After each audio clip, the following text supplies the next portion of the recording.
What's up, everybody? This episode of the Schmozone podcast is brought to you by Fusion CBD products. I love drinking their Fusion CBD sports water, sipping on this for all of our podcasts. It's great in the post-workout recovery. And we typically come in to do their podcast after our workouts. And I also love their Hydro Drops. Put that into the morning coffee. And I love their different types of rubs for different aches, sore muscles. You got to check them out. Use the promo code Schmo to get 20% off. Now, let's get to the show. 1, 2, 3.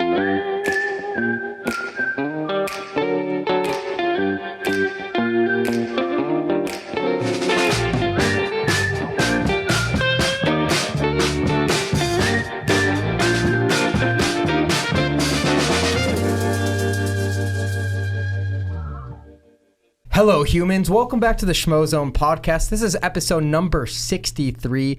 I'm Dave Schmulenson, a.k.a. The Schmo. My co-host is... Helen Yee with Helen Yee Sports. And today's guest is the one and only Maxx Crosby, the defensive end for the Las Vegas Raiders. Yes, sir. Thanks for having me on. Appreciate you coming on, man. You were on our first Schmozone podcast in Miami, you and Dana White, to kick off this podcast, and we're glad to have you in studio. Absolutely. You know, when you gave me the call, I knew I had to come out. Appreciate that. It's been a couple of random locations, too, where we've interviewed you. Your house for one of them, too. Yeah, we've been all over the place, but we always get it done, for sure. Of course. And we last saw you at the fights, the UFC fights. Yeah, just a couple of weeks ago, the fight night, yeah. So how does that work? How do you get the invite to come into the Apex? Is it your manager? How does that all work out? It kind of depends. You know, there's some people I know in the UFC that are very generous and good people, and there's also, so for this last one, it was kind of different. I wasn't planning on going. My girlfriend, her parents are in town, and we were just going to go to dinner. It's going to be a good time. And then Cub Swanson, he's a big Raiders fan, and he follows me and always comments on my stuff and whatever. And he hit me up like the day before, and he's like, hey, come to the fights. I'm fighting tomorrow night. I'm the co-main. And he's like, if you want to come, I got tickets for you, whatever. And he got it all set up. So I was like, do you guys want to go to dinner? Do you want to go see the fights? And they're like, what? We're going to the fights. So, yeah, that's how we ended up going, and it was a great time. What did you think of that Apex atmosphere? No fans, pretty quiet in there, huh? Yeah, it was a little bit different, but it was cool. I think it was a good experience, just being so up close, and everything's like you really see everything and hear everything. So it was cool. Now, I know when you interviewed Max as a Schmo, you kind of spoke to him about being, a fight fan and stuff. But for the audience that may not know, how long have you been following fights? I've been watching the UFC since I was in elementary school almost, like super young. My dad was a huge fan, and then my older brother, he got really into it, and, it just kind of trickles down. So I've been watching UFC and boxing since I was a little kid. People aren't going to realize how big of a guy you are. You got your trucker hat covering. Like, we want to see, the beautiful fans want to see your face too, man. Maybe you put the hat backwards too. Maybe you could show them. Might have to do that. But you're a huge MMA fan, but also I'm a huge NFL fan, just like I'm a big fight fan too. What was it like, though, going from Oakland to Las Vegas, and what do you make of Las Vegas as a city? Yeah, they're polar opposites. I really didn't know what to expect. I lived in Michigan. I lived in Dallas. I was there for long periods of times. And going to California, it was like my first time really being there. So it's really fast. Everyone's on the go. Everything's packed in. And it was a little bit stressful, but I loved it. Like the fans and the environment was incredible. And then, coming to Vegas, everybody, you hear Vegas, everyone's like, oh, it's insane and you got to go. So I knew my priority, I knew we were moving to Vegas. I was like, okay, I need to get a house right off the bat, get that out the way so that I'm not stressing during the season trying to figure things out. And, it's been an awesome transition. And me and my girlfriend and my dogs, like, we love it. What about the new practice facility? Yeah, it's beautiful. It's humongous. Everything you need is in there. Like, after the season, I ended up finding out my shoulder was torn, my hand was all messed up. So I was like, okay, what's the easiest thing for me as far as getting the rehab I need, getting all the work I need in? And there's obviously state-of-the-art, cold tub, hot tub, hydro works, bunch of stuff. So my whole entire offseason, I've been there for the last 4 months just training and getting healthy, and it's been awesome. It's almost been a month since the NFL draft. You guys went heavy on defensive positions right there. What'd you make of the draft? The first round pick, though, much needed. The kid from Alabama as a tackle. Protect your quarterback, Derek Carr. Absolutely. That was a hole we needed to fill. So, they felt really, confident about him, and they took him. So we were super excited about that. And then the TCU kid in the second round, he's a great safety and a Texas boy. So I was happy with it. And I think we did a great job. We have a glaring weakness on our team. Our defense struggled last year, and we need to bring in some new pieces. And I'm really excited. What are your expectations for this upcoming season? Personally, or just like as a team? Both. This season is huge. In many ways. I think being in Vegas and finally getting the full Vegas experience, having fans in the building. Last year, like, we're in Vegas. Well, it's going to be amazing. Then boom, we hit a pandemic, and the whole season it was empty. So it was a little bit different. Especially playing football, like you feed off the fans, you want to play in front of the fans. So it was a little bit different and a weird transition, but this year I'm really looking forward to it. We need to make the playoffs. That's the number one thing. So that's my focus every day, is being the best I can be so I can help my team, achieve our goals. I'm beyond excited for football season. Having wait. fans back, it's opening up. We would have covered it. We would have covered Raiders football. I wanted to let you know that because we've been texting. We would have been there. Yeah, for sure. We were at Fight Island 4 different times in Abu Dhabi, and the Bears are coming October 10th. Yeah. Uh-oh. Oh, you're a Bears fan, aren't you? Yeah. What'd you make of that? Justin Fields to the Bears. The best. I've never shouted that much in a first-round draft pick since Brian Urlacher. It scared me. Yeah. He was so excited. No, people are excited. I think Fields has a ton of talent. My dad, it's funny because my dad grew up an Ohio State fan. So before I went to Eastern Michigan, I was a Buckeye fan, and a lot of people don't know that. So I keep an eye on them, and I watched Justin Fields his whole career. He's got a ton of talent. So I know people in Chicago, they're excited. And I was going to say, speaking of fans, though, didn't someone tell us in Houston, was it our Uber driver that was talking about how expensive the tickets are? Oh yeah, the tickets I think for Raiders tickets right now might be the most expensive in the NFL. Unbelievable, and it's crazy because I have, ever since the schedule dropped, everybody's like, Max, blah blah blah, I'm coming to the game. Like, do you have any tickets? Do you have any tickets? And my girlfriend, she hits me. She goes, "This is the cheapest ticket you can get." It was like $900, and like now it's even higher. Like, it's unreal. Dude, how annoying is that? Like, It's you're literally crazy. preparing for a game, and you probably get people the day before or the 2 days before, hey, can I get a ticket? Even if you're out of town, I'm sure that happens to you too. Oh yeah, all the time. I'm kind of used to it now. Like, it's my third year, so I'm kind of used to it at this point. But we play a game in Dallas. The stadium where I played and grew up is 10 minutes away from my house. So all my buddies, so many people are hitting me up.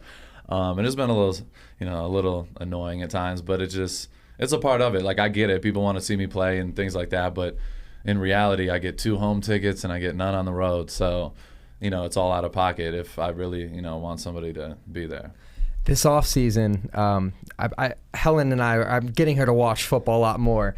But, in college, anyone could be different numbers, right? Mm-hmm. And they have, like, safeties wearing, like, single-digit numbers. Like Eddie Jackson, for example, like the Bears safety. He wore number 4 at Alabama. He's going to go back to wearing number 4 and not being in the 30s and stuff like that. Is it going to be confusing for people lining up and stuff like that, knowing what position's which with all the number changes? Yeah, for me personally, I don't. It's really not that big of a deal. Like, well, you're a defensive lineman. Yeah, like, I know you look at a lineman, it's the lineman. That's not an issue, but like, I think it is going to be a little bit weird. I've seen a lot of receivers and different positions. Like, there's tight ends who are going to wear single digit, which is very odd. But yeah, it is what it is. Just a part of it. Speaking of tight ends, Tim Tebow, man, he's going back to Jacksonville. And we saw him in Jacksonville at the fights. We saw him at the fights in Jacksonville. He still looks like he's in perfect shape. 100%. But it's interesting, though, because he never played tight end. He never played tight end in college. He never played tight end even in the pros. He's like 33, 34 years old. He just got out of a baseball career. I mean, nothing's guaranteed, right? Because I know it's Urban Meyer who coached him in college, but like, nothing's guaranteed. He's got to make the roster. He's got to go through training camp. Oh yeah, no, for sure. And that's the thing. Like, I've seen so many people online, like other players in the league right now, like hating on him a ton and giving him flack. I'm like, well, how are you going to hate on the guy? He did nothing wrong. He wants to, continue to play. If, it works out, it works out. If it doesn't, it doesn't. So, Urban Meyer obviously knows him, so it's that in that he has, and we'll see how it is. I feel like Urban Meyer's a great coach, and he has obviously a plan of how they're going to use him. Did it surprise you, though, when you heard that news? 100%. I was so confused. I'm like, what? Like, I just saw that he retired a couple weeks before that from baseball. I'm like, oh, he's probably going to go into announcing and do his thing. But I seen he signed. I'm like, I was just thrown off, for sure. We'll get back to football because at this point in time, the majority of our audience are big MMA fans, like all of us in this room right now, big MMA fans. Yep. UFC 262, Houston. I mean, we were talking about it as you're walking in, man. We thought Michael Chandler had Charles Oliveira in that first round. Yeah, it was shocking. I like Michael Chandler a lot. I think he's super exciting, and I think it's big for the UFC, like having a new guy come out, and the way he, put away Hooker in the first round was like, damn, like he's legit. And he almost did the same thing to Charles. And you see Charles Oliveira, like their career trajectories are completely opposite. Like I've watched Charles Oliveira when I was in middle school. He's now fought his way 10, 11 years to get to a title. So you can't, like, I couldn't be mad. Like when he won, I'm like, that's insane. Like you could just see his excitement. He jumped out of the cage. He's running around. Like it gave me goosebumps. Like that's like the pinnacle of your career. It's like a football. You win a Super Bowl. Like that's something you can't explain. And seeing that was crazy. And what about the co-main event, Beneil Dariush and his win over Tony? It was frustrating because I do like Tony. Tony's a legend, and excuse me. Tony's a legend, and my buddy, one of my best friends, is the biggest diehard Tony fan. So you've seen him take 2 tough losses in a row. You're like, okay, come on, Tony. Like let's bounce back. And like seeing his interviews all week, you see him energized. You're like, okay, he's gonna come back. Like I'm expecting Tony Ferguson, and seeing him like, he just got dominated, and it sucks. Like he didn't get beat up like the other 2 fights, which were hard to watch. But for him, he's getting older, and just seeing like it kind of an end of an era for him, and it's tough. It's twice too. He refuses to tap the Charles Oliveira when he had him in the armbar. I thought he broke his arm, and then with that heel hook, he thought it maybe tore out an ACL and MCL. Not tapping.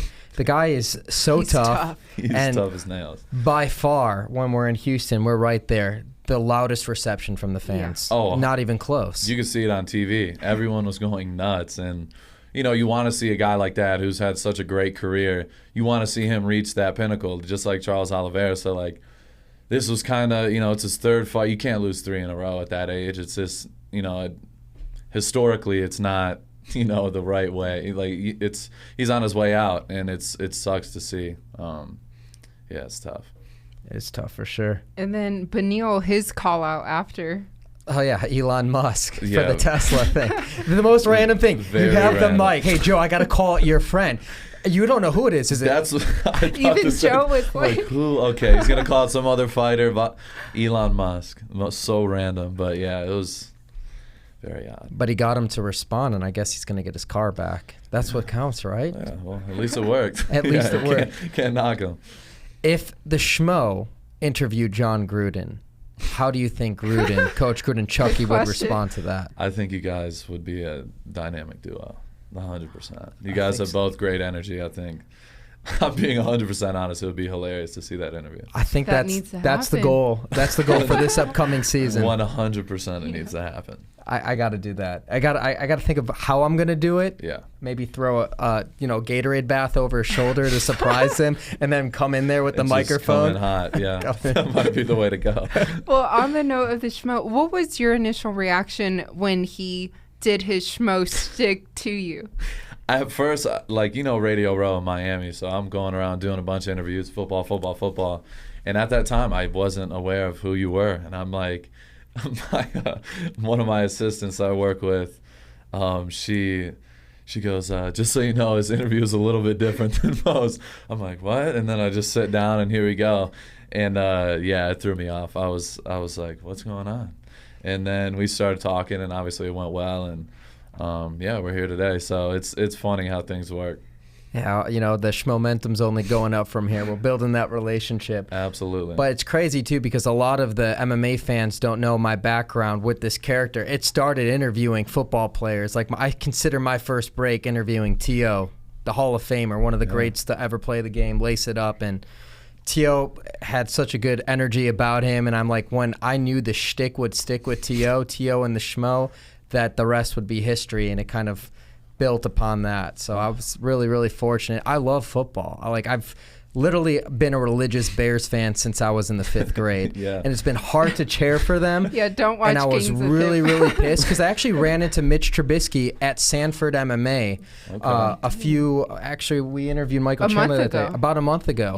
And we sat there and talked for about 15 minutes. And he's such a good dude. And I hate the way the Bears treated the guy throughout and how they handled it, and they still don't even treat their star wide receiver, Allen Robinson, with the respect he deserves.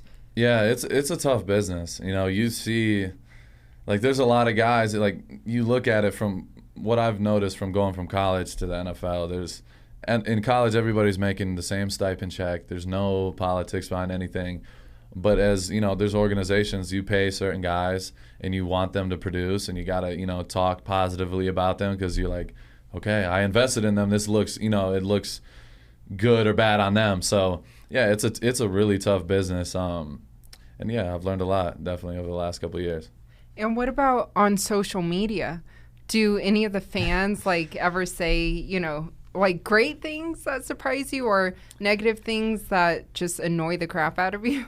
Yeah. Raider Nation is very passionate, as most people know. So if things are going well and I play good, I'm the best player in the world. If things, I don't get a sack and, we lose, it's like, it's hard to, you don't want to look at Twitter. Like, it's so negative. Block and mute everybody. Yeah, for me, I don't block many or mute anybody, but once in a while, if dude keeps hitting me, I'm just like, okay, he needs to get blocked. And the fans, a lot of them don't realize too the injuries that you have to play through too. Like, you're only as good as the next play. Being healthy, the best thing is your availability. And you had to play with so many injuries. You just said you had off-season surgery and stuff like that. I know you had to go to California for that. People don't realize you have to play hurt. Yeah. You're not 100% each week. You're never 100%. It's my coach, Coach Marinelli. He's like, the only day you're gonna be. Or no, it might have been my rookie year, actually. But my coach, Buckner, he was like, the only day you're going to be healthy and feeling fresh is the first day. Once you start, it's just you feel worse and worse and worse. But you just got to know how to take care of yourself, utilize your time and all the resources, they give us. Coach Marinelli, Rod Marinelli? Oh, yeah. He's a legend. He Chicago coached for the Bears. Yeah. He coached Peppers and Erlacher and all that. He spits a lot when he talks, right? Like the Schmo. Him and we have that in common. He's passionate, for sure. He's a passionate I love the dude to death, though. He's a legend. Truly is. And he coached the Cowboys. He's coached a lot of teams. He's been there for a lot of teams. He's been in the NFL for 40 years, I believe. No, that's exactly right. Yeah. Your favorite fighter all time. We've talked about it before. Anderson Silva. He's got a media day coming up. We may or may not be going to California to interview him again. So, anything you want us to say, pass along a message. For me, I think being such a big fan of him in his prime, I want to see him, just kind of take the gas off the brakes a little bit. He's 40, mid-40s, things like that. And he's had such a great career and a legacy. It's kind of like we were talking about Tony Ferguson. Obviously not as extreme, but you kind of want to see the guy take it, just relax a little bit. You did everything you needed to do, defended his title countless amount of times. So, yeah, that's what I want to see. I don't want to see him get knocked out again. But he has a boxing match coming up. I've heard. So yeah, what do you think about that? Sometimes fighters transitioning or going into boxing. Ocho Cinco's got a boxing match too. Yeah, I heard he's fighting on the Logan Paul fight. Logan Paul, Mayweather, June 6th undercard. Yeah, that's nowadays that's the wave right now. Everybody wants celebrity boxing matches. And I honestly, seeing athletes do it, I'm like, I kind of cringe, because you saw what happened to Nate Robinson. I think everyone thought Nate Robinson was going to be, like, oh, he's a pro athlete, he's a freak athlete. He got flatlined. So I don't want to see Ocho Cinco get flatlined. That's my guy. I just watched all the Gronk brothers. You see this video of the Gronk brothers boxing Logan Paul? Yeah. Dude, he even made, and they're bigger than Logan. They're all bigger than Logan. Yeah. I think a lot of people don't understand what comes with really throwing hands with somebody who knows what they're doing. Like, a lot of people hate on Jake Paul and Logan Paul, but the average person would not want to really fight him. Like, he's been training for years now, 3 years or whatever, but if you really don't know what you're doing, I don't think people know what they're getting into. And we've seen him train. We know the perception in the MMA world. What's the perception in the NFL locker room of these Paul brothers? I know the MMA world absolutely can't stand them. Yeah. I know that. And I 100% understand. That's like some guy coming off the streets be like, I can be an NFL quarterback. I'd be like, stop. But yeah, for him, it's more of like a internet thing, and moving that, it's a different type of wave. It's YouTube fighting celebrities. It's different. From the NFL perspective, there's guys that hate on him. There's guys that are like, I feel like people really don't want to say they like him, but they kind of low-key are like, okay, they're going to buy the fight. You know what I mean? So I know I watch it. Like, it's entertaining. It's a little bit different, but it's fun. It's fun to watch. I tell this to Helen all the time. Like, regardless of all the antics and all the bullshit, I respect them for being entrepreneurs and being a disruption in the space. The same way I brought the character in to be a disruption in the traditional media and the locker room, that you get the same type of generic questions. I respect what they're doing, because it shows a blueprint that exists. And hey, it gives people a lot of hope, especially in the situation we're in 2021. 100%, and that's the way I look at it. Like, everybody, like, I talk to like my dad. He's like, "That's so fake. That's the Ben Askren knockout was fake." And like, my cousins are like trying to convince me, like, "Look at the video. It's 100% fake," and blah blah blah. I'm like, you guys are just, every time he does something good, they just dog him and dog him. I'm like, you have to understand, he's probably not that human in the real life or with his family or his friends. It's 100% to get views and get money and do that. So like you said, I 100% like can't hate on him for that. And how is it any different than any of the websites, articles, like taking clickbait and like taking a quote of yours and miswording it and stuff like that to get people to click on it? How is that any better or worse? Like, they're doing the same thing. It's hypocritical. It's all the same. It's all the same at the end of the day. Like, that happened to me too. Like, last off season, I was being super respectful. They're like, you're going playing the Chiefs, or are you gonna sack Mahomes this year? I'm like, what am I gonna say? No.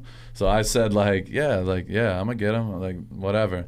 And then all of a sudden, I look at my phone a couple hours later, and a bunch of articles. Maxx Crosby says he's coming after Patrick Mahomes and all this. I'm like, honestly, I really didn't care that much. I thought it was funny, but like, I knew I had to sack him that year, and I'm glad I did. But it's just, that's the media in general. It's crazy. I know, and you got to face that guy twice in a year too. Yeah, he's a stud for sure. Like, what does he have to do to surpass? I mean, there's a lot. Is it just going to be rings? But what does he have to do to surpass a Tom Brady to be the greatest quarterback of all time? Yeah, when you look at legacies of quarterbacks, obviously the stats are almost second tier to championships. At the end of the day, you look at who's got the most rings. Tom Brady's got 7. He's got more than any NFL franchise, which is unbelievable.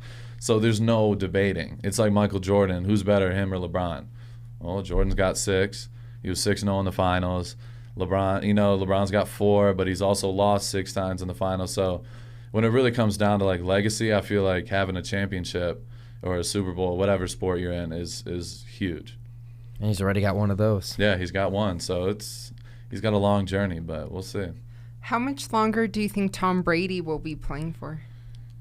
That's a great question. Honestly, I have no idea. I thought a couple years ago, I'm like, oh, he'll probably be done. Like, after this season, now he's wins another Super Bowl. He looks great. Like, I don't know. For him, he could play till he's 50. Honestly, he played you guys last year. He was here in Vegas. Like. Yeah. I mean, what's it like? He warms up on the field and stuff like that. Like, can you see in his routine, in his passes, like, look, this guy doesn't look like he's 40 plus years old. He could look like he's in his early 30s, 20s. Like, is there any kind of differences? Are people just like staring at him in awe? What's it like with being on Tom Brady on the same field? No, 100%. Like, a guy like him. So I was on another podcast. We were talking about Brady and what was it like meeting him and playing against him. And I'm like, there's something about him that he's the greatest quarterback of all time. You could argue he's the greatest football player of all time, but his style of play, like he's not athletic.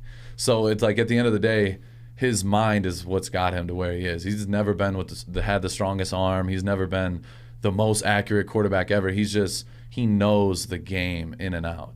So for him, the reason he's able to play so long is because you don't see Tom Brady getting sacked much. He gets rid of the ball fast. He's seen every single coverage and defense, known to man. So he's just so ahead of the curve with things like that. And if you're hardly getting hit and you just, know the game and get rid of the ball fast, like you don't have to worry about all the damage, from playing the game.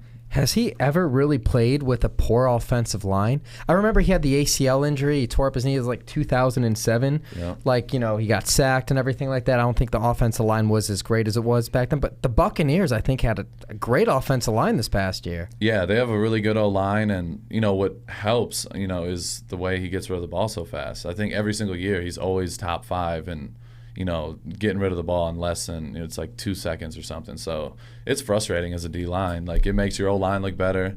And, if people are open, he knows where to throw it all the time. All right, last quarterback question I got for you. We got to go to A-Rod. I was going to say Alex Rodriguez. Alex Rodriguez. Aaron Rodgers.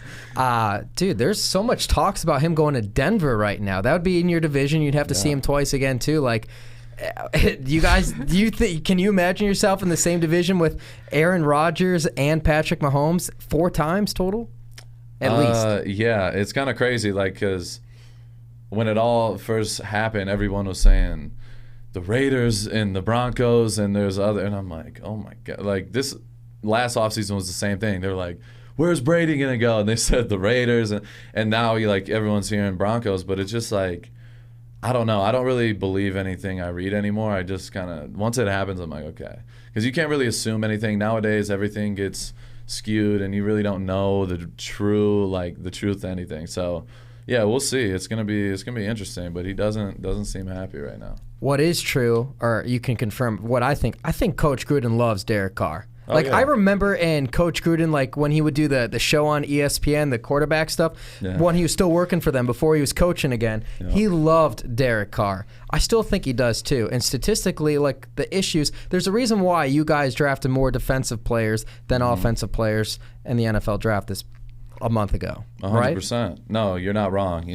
Derek is he kind of his career reminds me of how Matthew Stafford has been. He's gone through a lot of change. He's had a lot of coaches, and he's always been the starter. He's always played at a high level. He's been in 3 Pro Bowls. He's done a lot of good things. But then you look at it, just like I said, when they look at your legacy and whatever, if you don't win, a championship, or you're not in the playoffs every single year, that you just get all the heat. Because he's the quarterback, he's the leader. But at the end of the day, we had a top 10 offense. We were in every game we played because of them, and we had a lot of struggles on defense. We had our defensive coordinator left. There was a ton of young guys. There was a COVID, the whole ordeal that was going on. So we had a bunch of rookies come in that had never been in an NFL environment, and then boom, you show up in training camp and you're playing Patrick Mahomes and trying to be successful. It's tough. I can't even imagine too. It was the worst fantasy football season I've had since I've played since I was a kid. I was miserable you were with mad that. About that. But you didn't have any training camp games. You didn't have or preseason games. Sorry, there's no preseason games, so you can really tell. How do you know who's going to play special teams, right?